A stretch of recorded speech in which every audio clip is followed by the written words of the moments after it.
ভাই ভাই ওদিকে একটু পোড়া বানাতে হবে, আমার তো গ্যাঞ্জাম মাথা লাগে ভাই, ওরা তো ছেড়ে দিতে আছে ভাই, চলো। 3 দিন গ্যাঞ্জামে আর আমরা যাইতে পারবো না, ঠিক আছে? প্রতিদিন গ্যাঞ্জাম করবি আর আমরা যামু, এটা তো কেমন বিষয়টা দেখায় না? তোর গ্যাঞ্জাম তুই যেই দেখ, আমরা যাইতে পারবো না, যা।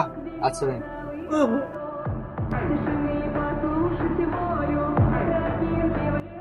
কিরে বন্ধু, ইয়াসিন বলছিল না ওর বড় ভাই নিয়ে নাকি আসবে, চল তো দেখি।